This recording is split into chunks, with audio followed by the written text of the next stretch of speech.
So guys, oh, tingnan nyo yung boat nila, ang laki. Guys, ang laki ang boat nila. Yan, may nyug pa yan, oh. May bahay-bahay pa rito, yung tawag nito cottage. Yan guys, yung may maliit din sila guys, ayan.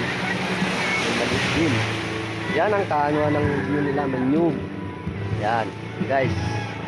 Ito, aakyat na ako.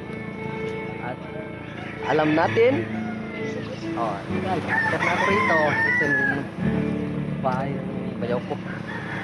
Yan, may manukan pa. Yan, may mga manok pa guys. Yan, may video okay na sila guys, oh. Kaya nagkaway-kaway na, bayaw ko yun. Yan guys. Ganda, guys, oh. Tingnan yung view nila, ang ganda, di ba?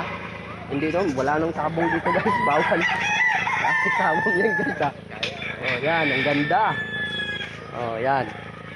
Oh, swak na swak talaga ako mag-travel kayo dito sa Quezon. Oh, lami. Oh, tingnan mo guys, kagandahan dito. Parang nasa Boracay din.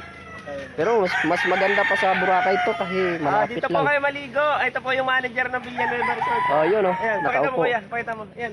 Yan po, Yan. dalawa. Yung owner tsaka manager. Oh. Ayan sila. Yan sila ang may-ari dito. Yan, yan oh. Malawak kami. Ang lawak dito guys. Huwag na kayo mag-travel sa malayong-layo na. Kasi yung mga pera nyo, swak na dito. Kahit 5,000 no, uuwi pa kayo nga sobra-sobra pa, oh. May bangka pa rito guys. Pwede naman yata mag-arkila. Oh, yan. Oh, pwede yan. May maliit, may malaki. Depende na yun sa magkontrata sa kanila. Ayun, may mga hari dito. Yung sila may-ari, oh, di ba? Oh, yan, mag-video okay pa sila yan guys. Kahit yung Mana Santa guys, kailangan mag-enjoy na muna tayo sa sarili natin. Hindi yung puro nakaupo lang.